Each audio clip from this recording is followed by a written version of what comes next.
Hello and welcome back to PA Chalk Up. I'm your host Manny, and today we have Cameron. Hi, Cameron. How are we doing? Good, you? I'm good. So, if you just give us a little bit of background on who you are, what you do, and how you got to the position you're in. Yeah, so I'm currently the Assistant Director of Sports Performance here at the University of Cincinnati. If you hear in the background, you can hear that we call it UC because it's always under construction. But no, I work here right now as the Assistant Director. I work with baseball and both men's and women's golf. I help oversee sports science currently in that role as well. Before this, I was at Eastern Michigan University working with basketball, volleyball, and baseball as well. I've been at Utah Valley University, Delaware, Northern Colorado, North Texas as well. So just kind of all over the country, kind of getting to this point here now where I have a director title. So, Nice. So, traveled man, traveled man. yes. So, what's some of the things that you've picked up along the way in dealing with different coaches that have helped you in the position now? Yeah, I think every sport is unique in terms of the athletes. Not only do they recruit, but also the culture in the weight room. Basketball typically aren't the biggest fans of strength and conditioning. I think if you ask most strength coaches, would they, rather have a bunch of meathead football, baseball players, or would they rather have basketball players who have never lifted before? And sometimes struggle to see the value in that. I think most of them would say that they'd rather have the kids that love the weight room. But at the same time, it's fun to help athletes that maybe don't love your area kind of develop a passion for it. And I've seen that firsthand, and that's always fun to do too. So, it's every sport is different, from tennis at Northern Colorado to wrestling at Utah Valley. Like it's fun to work with different sports and different cultures and different, coaches as well. Those present their own challenges, but every sport's different and unique, and they all bring things that I've enjoyed for sure. How was it sort of going from one to the other, and how would you develop that interpersonal skills and buy-in with these athletes that perhaps don't like the gym to then start at least enjoying themselves in it? Yeah, I think the first thing and the most important thing you need to do, and I learned this really early on, is learn all the athletes' names. So the sooner that you can learn their name, and when I got to UC, I was studying the baseball roster my first day I was studying the week leading into it, but sitting there at practice with the athletic trainer, going through the roster, looking at guys, looking at the roster, like trying to memorize their name. I had a tab pulled up on my phone, my iPad, and my computer with their roster. So to me, it's really important to learn their names as quick as possible. It shows that you are putting in the effort to learn their name, as well as it obviously allows you to address them instead of generally, but specifically. So that's really important. And then on top of that, everything that I try and do, I always want athletes to enjoy what we're doing Mm. as much as possible. Like, for example, yesterday we played med ball volleyball for the first 20 to 30 minutes of our kind of like field session. And then after we did, resisted accelerations, and the weight room session wasn't great either. Like in terms of, yeah, this is fun. Hard work can be fun, but starting with that, doing our excels, finishing the excels with a relay race, and then going into the weight room and playing the music that they want to play, like those are all little things that you take advantages of when you want them to kind of enjoy that environment that they're in. So it's definitely something that I do. We do a lot of games, a lot of competitiveness, a lot of tug of war, a lot of Mm. we currently have like a full tally board of all of our hill sprints, and Like a just making competition sure board. that guys know that it's competitive and we're tracking it, and it's like I may not be timing your hill sprints, but I know who's won how many reps, right? So I think it's competitive and fun, and I think it helps create buy-in significantly more than just, hey, come in and do the X's and O's and get out. So Yeah. And can you just give us a little bit background on how game based training has been helpful to the program and create that buy in with these athletes? Yeah, I mean, it's something that they look forward to, right? So if it's something as simple as playing spike ball at the beginning as their warm up, it can be as simple as, hey, every Friday we're instead of like traditional conditioning, especially baseball. I don't do any traditional conditioning because the most important quality for them, conditioning wise, is time on feet. Like 9 inning games, multiple 9 inning games every weekend, 4 at least per week. Um, Whether you're in the outfield, the infield, even if you're in the dugout, you're on your feet. Like Mhm. we're not sitting down in the dugout. And the first thing that you'll realize, the first thing that you'll feel, like when I went from working basketball, I left Eastern in the middle of February, came here at the very beginning of the baseball season. The first thing that I noticed my first game here at UC was like, oh my gosh, my legs are killing me. And I'm a strength coach that lifts, 3 to 5 times a week, but it's just being on your feet for 3.5 hours of a game, plus warming up the team before, and like you're just on your feet. It's like a 5-6 hour day being on your feet. So our conditioning, fun. Like we play, 2-hand touch football, capture the flag. Like I want them to do athletic things. That's better forms of agility or change of direction work anyways, having to actually react to an outside stimulus. Um, and so not only is it fun, but it's also productive. It's not like we're just Mhm. throwing darts, right, or playing cornhole, but it's like fun athletic things. Yeah, and because they're athletes as well, they're always wanting to outdo each other. Yep. That's why I kind of love the leadership board stuff, is because they can see who the guy is in front of them. They can try and go out and beat them constantly, but it's also pulling away from that. That board is the most important thing as well. Have you found that some athletes solely focus on trying to beat the next guy and not so much the performance element of it? I noticed that more we also have perch, and so I'll Mm, pull the yep. leaderboard up every day, pretty much, and whether we're doing weighted jumps or whether we're doing rear foot elevated split squat, whatever it is, I'll pull up different qualities on the leaderboard, and you'll have guys, and this is we have hawk and force plates as well. We've got guys that will look and see, like if they know they're close to each other. Like I've got two guys that jump both about 18 inches consistently. They both have gone up and they're like touching the 20s now since I've been here in February, because they both go to it every single time and they're like, "What'd you get? Okay, I can beat that. What'd you get? I can beat that."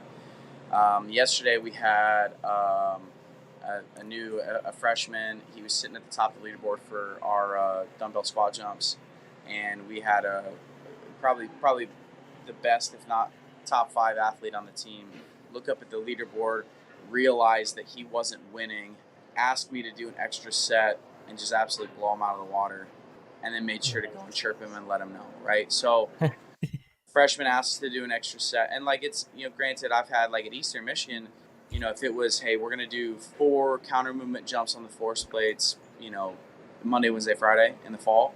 I mean, I had guys try and do or start doing 8, 9, 10 jumps on the force plates. It can get carried away, right? But Hmm. I would rather hold you back as a coach. I'd rather have to hold you back than have to push you Pushing. to try 1,000%. So yeah, I sometimes it gets out of hand, but like even yesterday, like it was just fun work, Competition. right? So Yeah, 100%. With Perch, and I'm always curious since I've used Perch, do you go inside the rack or outside the rack? It depends. So if we're squatting, we'll go inside the rack, Nice. at least within the safety arms. Any jumps and everything like that's just outside, and you can tell that obviously the camera angle will change significantly. Hmm. It's probably one of the easiest ways to show like recruits and stuff too when they come in. Typically it's set at one or the other. I'll look and see where the camera's set, and then I'll choose an exercise so that the camera changes a lot and it has Mm. like it has the noise, so that they can be, every single time parents are like, "That's cool," right? So, Yeah. um, yeah, the technology piece is big for competition. It's big for auto regulation, but um, at the end of the day, uh, it all goes back to like I want them to have fun. I want them to enjoy the weight room. With the strength and conditioning and sports science side of it, how are they married for you, and how do you go in between one another? Yeah, I think that a lot of people collect data just to say they have it or collect it. Um, you have to actually make decisions with that data. Hmm. If you're, I mean, you don't have to, but you have to make decisions with that data, and I think you have to find certain data points that matter to you and can help you um, point your programming in the right direction. Um, whether it's individualization, whether it's attempting to just improve your program. Are we spending too much time at absolute strength or absolute loads? Are we doing enough to improve our braking rate of force development? What do our impulse numbers look like? Like jump height's easy. Like if you want jump Hmm. height, just jump on a mat. Like you don't need force plates to tell you that your vertical is going up. I think the value in force plates is above that, beyond that, and so you'll get as much out of it as you put into it, or as serious as you take it. But technology wise, like we're lucky to have across all of our sports, we've got, I mean, Connexon, Polar, Catapult, uh, Perch. Um, baseball has Arm Care. Baseball and golf have TrackMan. Um, so we've got obviously force plates, force decks, snortboard, hockey Hmm. force plates, force frame. Like we have as a department, like everything that you could look for or want. Um, and right now, our initiative, or my initiative this summer, is to get the entire department, Olympic sports specifically, um, like through a designated testing battery so that it's like Hmm. we know our athletes minimum twice a year are going to test these five things, and these five things are going to give us a decent idea of how we're like what our department is actually. Honestly, it feels partly like we're trying to show our worth as a department. You know, college Yeah. athletics is changing a lot, and I think that it's another way for us to kind of say, well, look, like our jobs are hard to define in terms of wins and losses, but at least these are ways that we can show, look, we've done our job with athletic development, Hmm. um, for whatever it's worth. So, Yeah.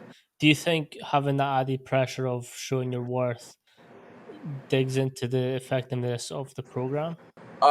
it doesn't for me because I know that my stuff works. I think if you're nervous about whether it works or Hmm. not, I think programming can be as basic or as complicated as you want to make it. And again, you and I could run the same exact programs with the same exact teams in kind of the Differences. multiverse, and there's going to be differences, um, all based on intent, relationships, all that stuff. So I'm not. It doesn't make me nervous because I know what I do works. Hmm. I still experiment with some things, but the big buckets are like I know that this helps improve baseball specifically, and I've seen it. So I'm not particularly concerned. Um, I think with sports that it's harder to determine. I mean, golf's a decent example. If I weren't tracking clubhead speed, that'd be one where it's like, oof, like, are we getting better? I mean, Mm. I don't know.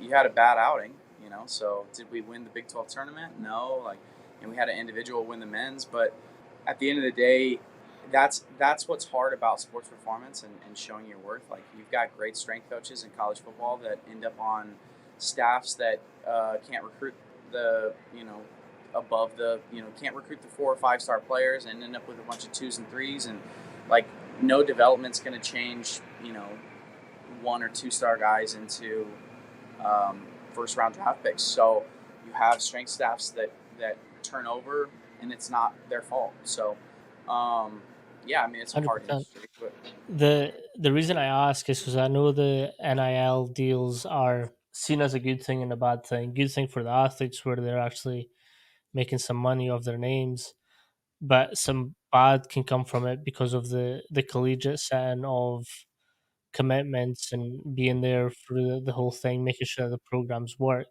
Have you found that to be impactful? I think that it's been too early for me personally Mhm. to see the negative side effects of NIL, because this is my first year at a school that has NIL.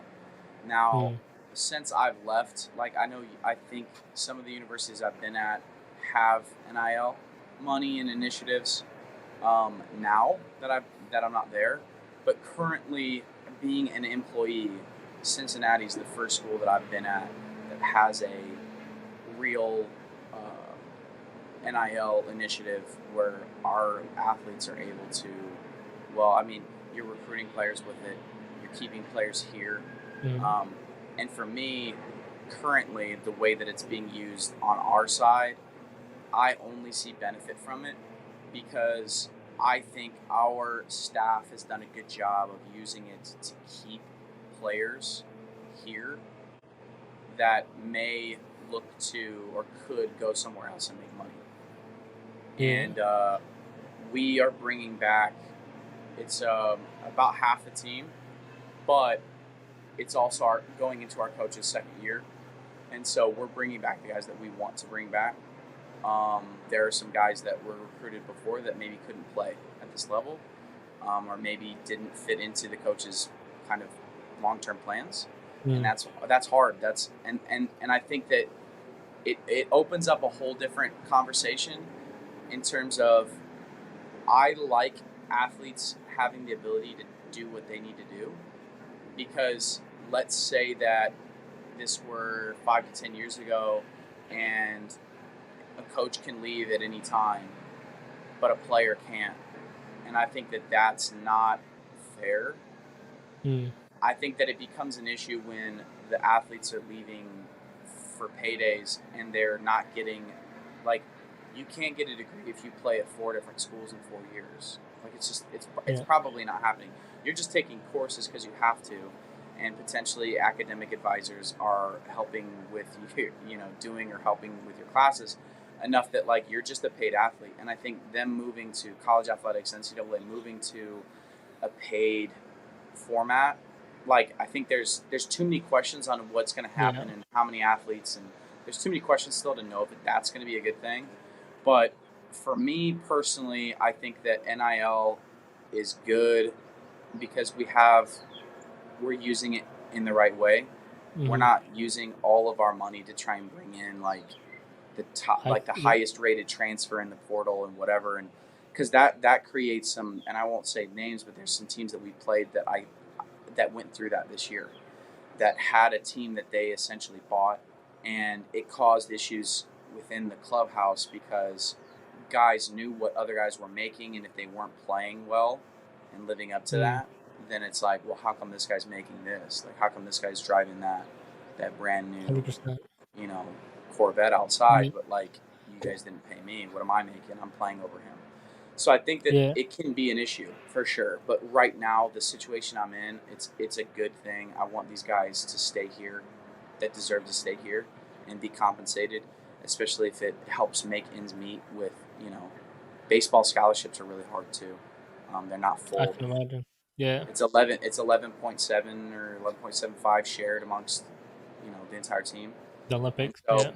yeah, so when you break it up like that, you've got some guys that are you don't really have anybody on full. You don't have anybody that's on full scholarship with full stipend and everything paid for. It's hard because you help guys make ends meet, and if you're able to do that, then I think NIL can be a good thing. So 100%. That's actually the best way I've ever heard explained. And I've been trying to keep up with how that whole system works. I think that makes a lot more sense where it's seen more as an incentive to stay at school compared to just looking for the biggest deals. And I know that will happen, obviously, but yeah, and it happens more in different. I think it happens more. Basketball's big. You see a lot of times guys that have been to 3 different schools in 3 years. And back in the day, it was, wow, this guy's been to 3 schools in 3 years. Like that's not somebody we want to recruit. There's got to be there's team issues or whatever.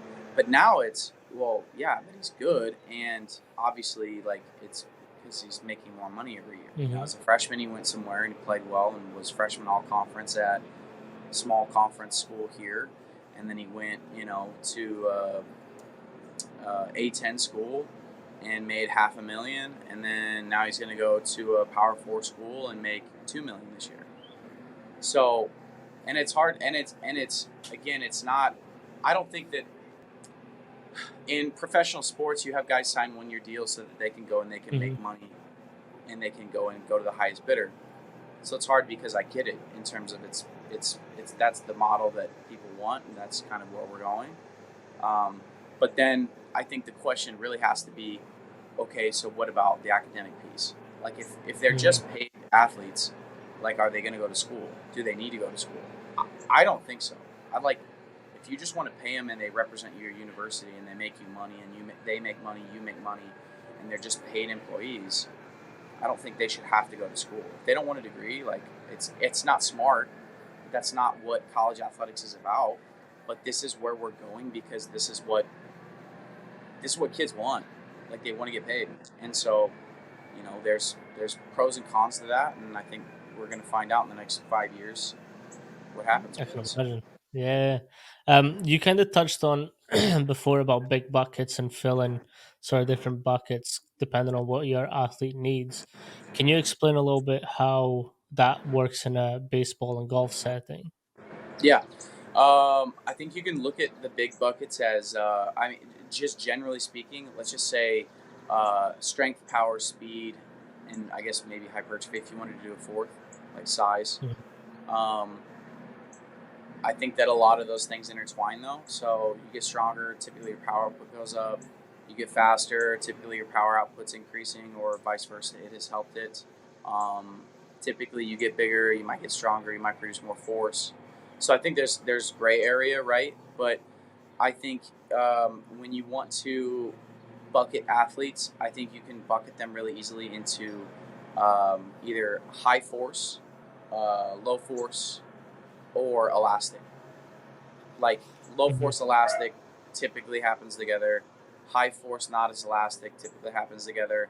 If you look into motor preference, it's aerial versus terrestrial, um, and then you've got mixed, and you've got people that your best athletes are typically the ones that are elastic and can produce force. Mhm. Um, Can you but explain what it's those mean for the listeners? So low force, elastic, and high force. Yeah. So it's all relative. So I'm a big person, so my ability to produce force is pretty high. So to me, relatively, it's how much force can you produce? How much force can you produce based on your body weight? Somebody that's got high relative amounts of force are typically strong in the weight room, like weight room strong.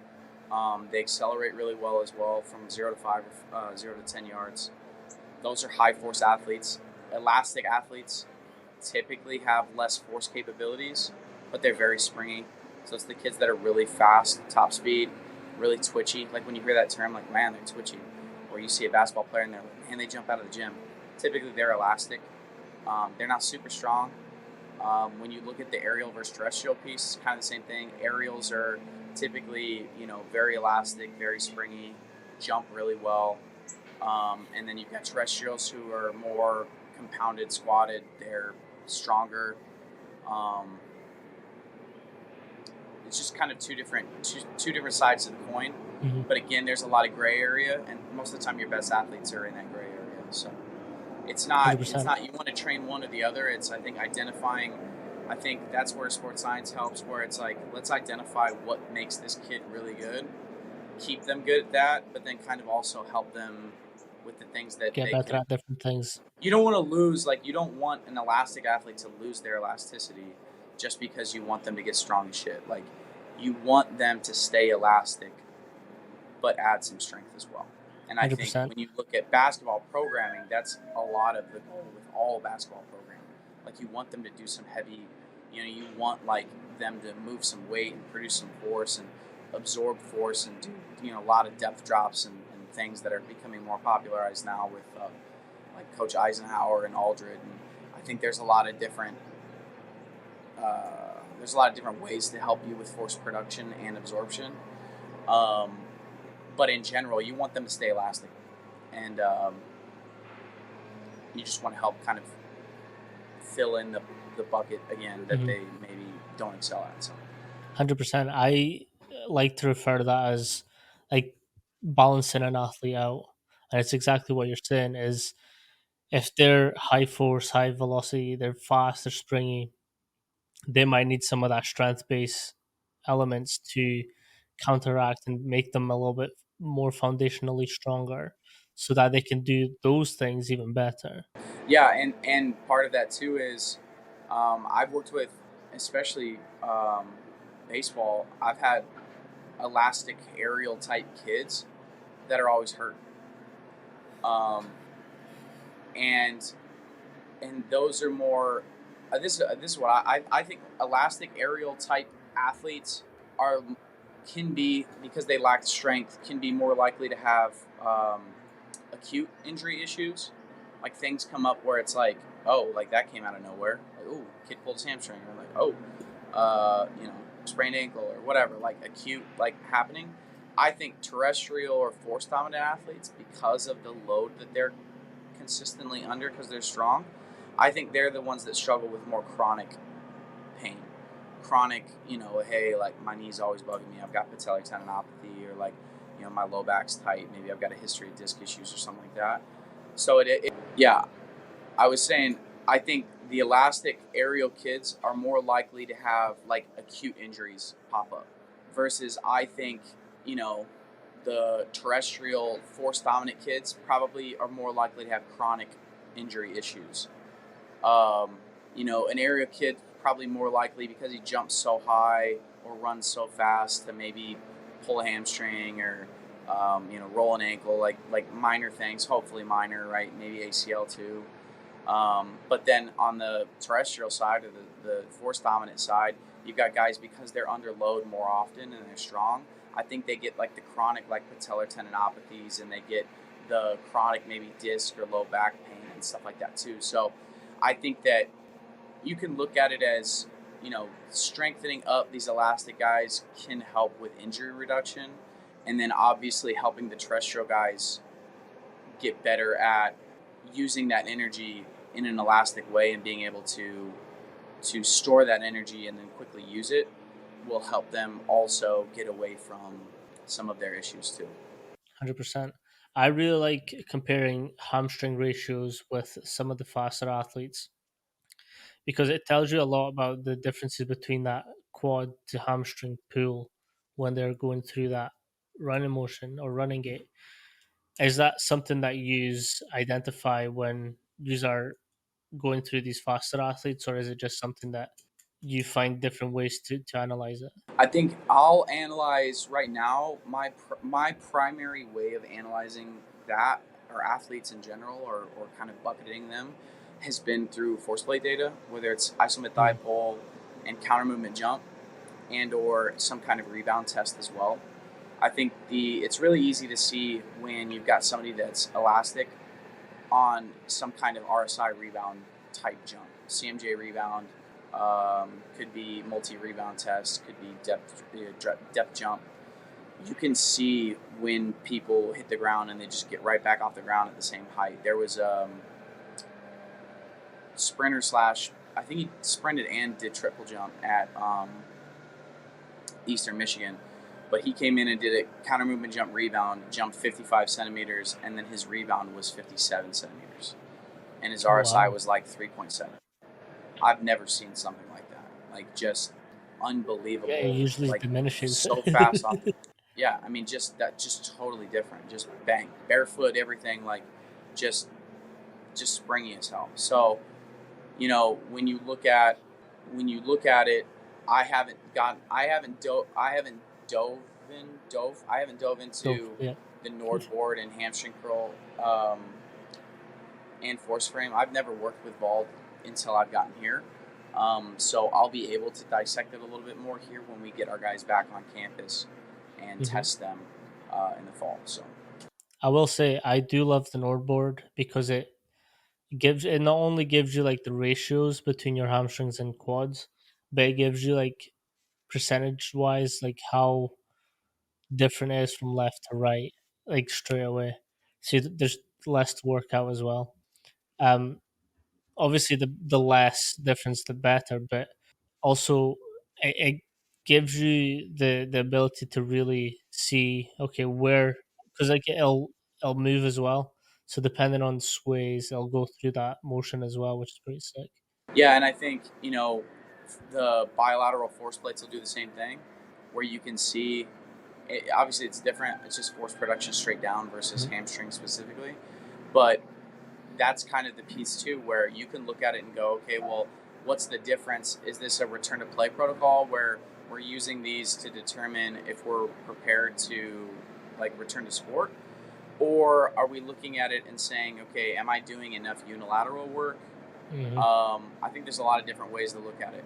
So I'm always very fascinated with baseball and golf and the rotational movement that's involved in it. Can you go through some of the considerations that you have going in and how that looks in exercise form as well?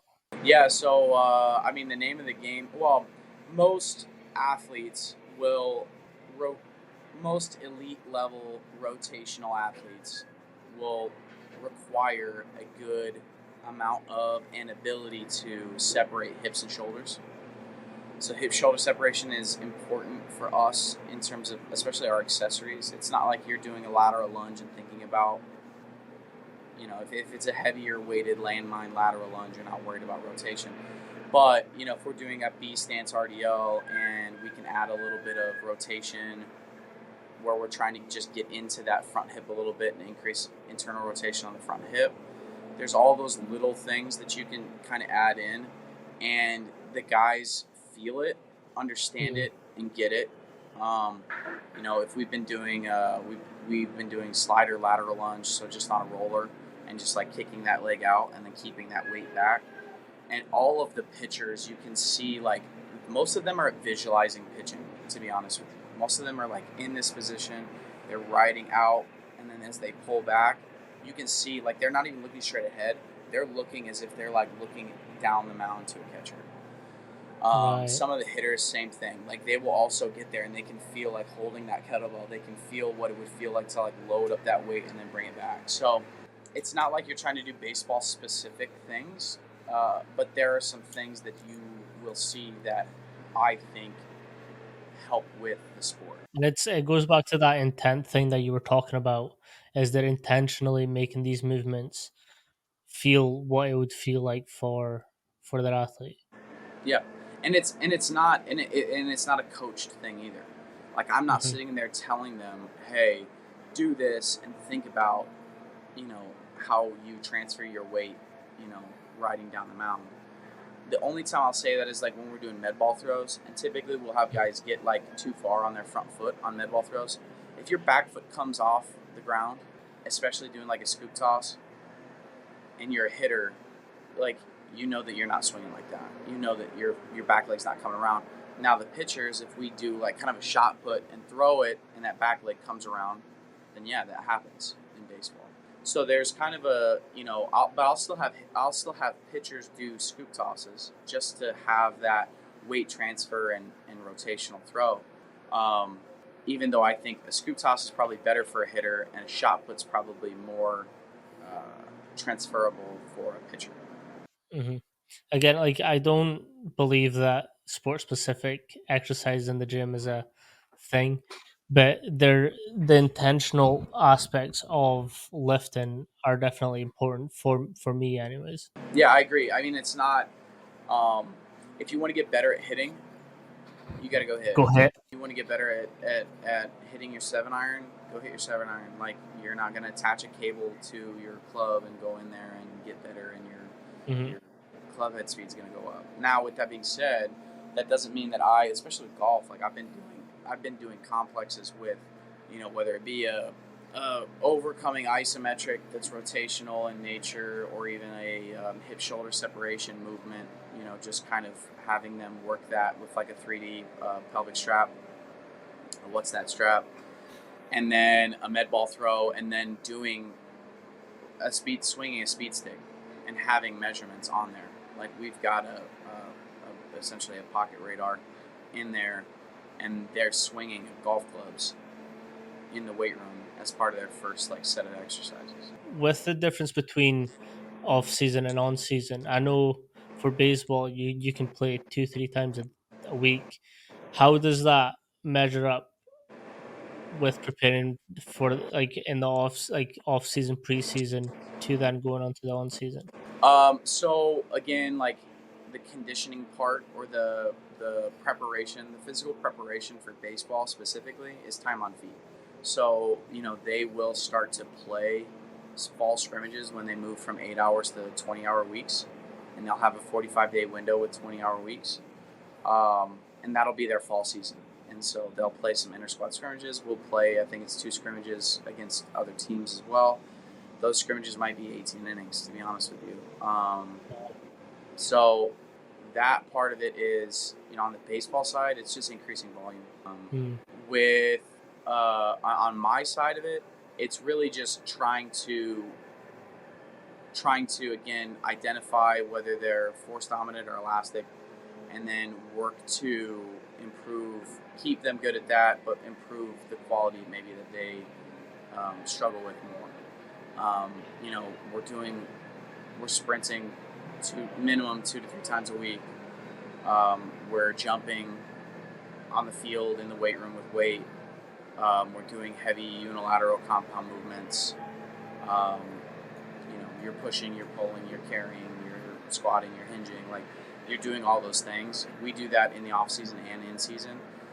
I think the volumes are significantly different from the fall to the spring. I might still get them to lift like very similar to like microdosing basketball. I'd rather have them more often and do less every day, because I think that it's less of a like load on them, on their body, on their system to spread it out. So I definitely don't do these like long grinded out lifts in the spring.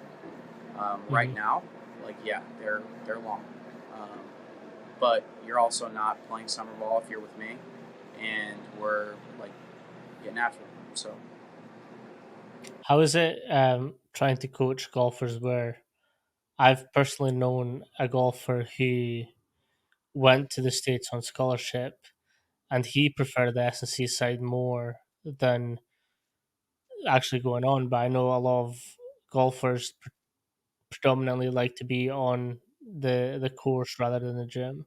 How's it dealing with that sort of balance? so it's similar to basketball. Um, if you can show them value in what you're doing, and they can see like results, like if your club head speed's going up at a faster rate than you've ever seen it climb, then it's going to help create buy-in. I got here in February, like I said, and women's golf wasn't even here when I got here. They were they went to Puerto Vallarta, and then they went probably to Florida the very next week. So I don't even know if I had them lift for the first 2 weeks that I was on campus. And men's golf, I took over men's golf here this summer. So it will be different, but I think it's again taking the time to learn who they are and show them value in what we're doing, and then also make it enjoyable. So at Utah Valley, I had both men's and women's golf for 3 years, and they may have been apprehensive at first, but by the time I was done, like they loved it. The coaches came with them and lifted as well, so it was a really good environment. It was a lot of fun. They got significantly better. We won 2 WAC championships there, individual WAC championships there, both on the men's and women's side. So it was good though. I think having the game based training approach is good to show value and still that you can still have fun while training, essentially. Yeah, I mean, like we did tug of war with women's golf, and it was super entertaining. And like I jumped in, and I had an intern jump in, and we let them pick teams, and we did tug of war, and they asked to do it every Friday after that, or every second lift of the week, so Thursday, Friday, depending on the schedule. But yeah, like again, if they have fun with something, they're gonna try harder at it, or they look forward to going in there. Like if you lift at 7 a.m., you got to have some kind of motivation, anyways. Like I don't wake up 100%. at 7 a.m. I'm not really a morning person, even though I'm a strength coach. So, um, making it worth it for them to get there and have some fun while they're there is important. So, What's your go-to PR song for yourself? um, I mean, it'll change quite a bit.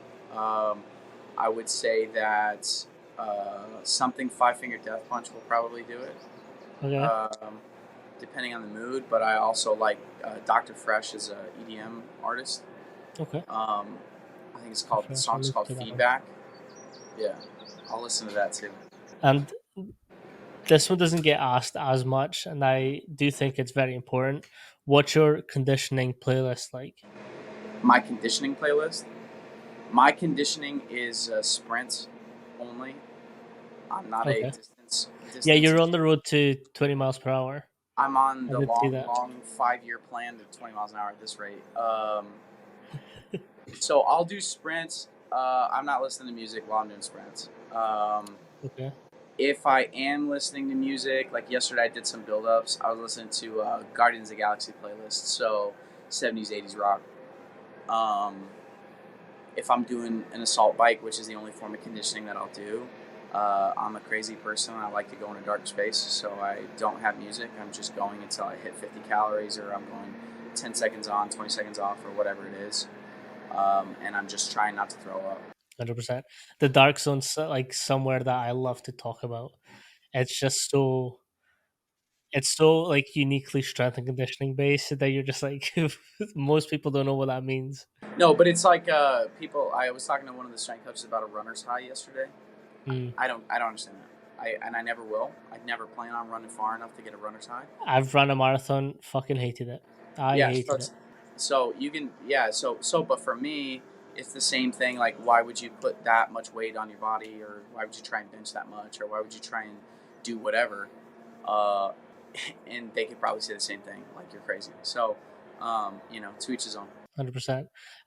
What would be some advice that you would give new strength and conditioning coaches or coaches trying to come into this space? I think pick your a couple things. So, what matters most is who you know. Um, your degree really doesn't matter. Like, you Mm. can get your degree from any university. I think the most important thing is finding a mentor that will teach you what you need to know, but also connect you and help you to the next step. Um, you know, if you intern for somebody and you do a good job, like, if you suck, like, then right, ignore me. You're fucked. But if you're yeah, like, if you're a shitty intern, then that's one thing. But if you're a good intern, the person you're interning for should help you get a grad assistant job. If you're a good grad assistant, the person that you GA for should help you get a full time job. If you're a good full time coach, that director should help you land the assistant director. So and so on and so forth up the ladder. So I think it's important to set yourself up at the very beginning with somebody that, like, you can go work for somebody that's well known, but Mhm. if they're not good at teaching you and they just have you you're just there to be manual labor, then that's also not great. So I think it's important to, like, do your research, find an internship, find a grad assistant position if you have the ability to be particular about that. Find mentors that are going to help elevate you, teach you the things that you need to know, but also connect you with the people you need to connect with, because it's all connections. It's very saturated. There's a lot of strength coaches, a lot of people that want to be strength coaches. So make sure you're setting yourself up. Mhm. How would you recommend people do their research? Like, what advice would you give on that front? I think that I think social media is there's pros and cons to social media. On the real strength side of social media, not the influencer side, but the actual strength Mm. side, you'll see the content that stands out to you, and you'll see there are people out there that are elevating each other. We have the baseball Discord. That's a great group with a bunch of really good strength coaches. Um, Virginia, Hunter Lakey, Andrew Bainham. You know, we've got Hunter Bells in there in Arkansas. Um, Garrett Bailiff at Oklahoma State, Alex D at Wichita State. You've got a bunch of really good baseball strength coaches on that baseball channel, on that baseball Discord. Um, and then also you've got internships that are consistently pumping out really good strength coaches. So TCU's internship has been very good, and most of the guys that I just listed off all worked for Zach DeCant at TCU. So clearly there's a pattern there. A lot of really good strength coaches and interns come from Elon. Um, Springfield College Hmm. typically puts out really good strength and conditioning staff. So I think those are obviously the competitive internships, but you don't want to just accept any internship at the same time. So, and I think the other piece too is it's easier to move to private sector than it is to move from private sector. Private, this, yeah, 100%. If you're doing an internship, they're both voluntary. I would try your best to get one that's at a university if that's what you want to do, or even if you think you might want to do that. Because if you start at a private sector, it is harder to move to the university side. And that's what I went through. I was at a private sector as an intern, and I worked as a personal trainer after that. And it took me a long, and I was an intern, as well. But it took me 120 plus applications to get a grad Wow. assistant position, and it took me 130 applications to get my first full time position. So if I had had better connections, it would have been significantly easier. But I've also learned a lot on that road, and that's made me the the type of mentor for sure that I am. The type of mentor that I am for my interns and GAs is that if you earn it, I'll help you to the next level because it wasn't as easy for me to do it. So 100%. And I think that about like the way that some of us get into strength and conditioning. It's either we've either had a really good experience and we want to put that experience forward to our athletes, or we've had a really shitty one and we want to make that different for our athletes as well. yep, yep, and that's I won't say which internships, but like I've had my share of experiences where I didn't walk away feeling like I learned anything. I learned what Hmm. I don't want to do. And ideally, you 100%. don't waste 3 months doing that. So, really, if you have the ability to, like, take your time, do some research, and, like, ask the questions too, because I think that people, like, it's easy to get to be an intern. Like, it's easy to go in and go, hey, we're looking for volunteer interns. Like, right now, we'll take, like, if somebody were to message me and asks to intern and they've got the ability to come here, even if it's in the fall or spring or whatever the case is, like we'll probably talk to you, interview you a little bit, but like we're probably taking you. And then if you get here on campus and you're not good, that's one thing. But it's easy to find an internship, but don't just take the first internship that you can get at the expense of okay, for the next semester I'm stuck here doing nothing and learning nothing. Yeah. Make sure that if you're going to go interview for this internship, ask the questions of like, what separates this internship from the other one? Like, what separates interning for you at Cincinnati from interning at with somebody else at Xavier, or in Northern Kentucky, or even the University of Kentucky is not too far. But like, what separates interning for me at UC in comparison to working for them? Mhm. Right. I think that that's an important question. I definitely know a couple programs across there that it was more manual labor than S&C internship. Yeah. Yeah. Hey, change these weights for me. Hey, clean up the weight room for me. Hey, set this lift up. Hey, do this. Like, yeah, like I guess there's value in knowing how to set up things and make sure the workflow's good. And then there's obviously value in keeping your area clean. Hmm. But if you don't actually get to coach, but then on the flip side, it's this. Like I've had interns that first day, they're like, hey, like why am I not, hey, why am I not like leading the warm up? Like you don't even know what I want done. So why would I have you do? Yeah. So I think that.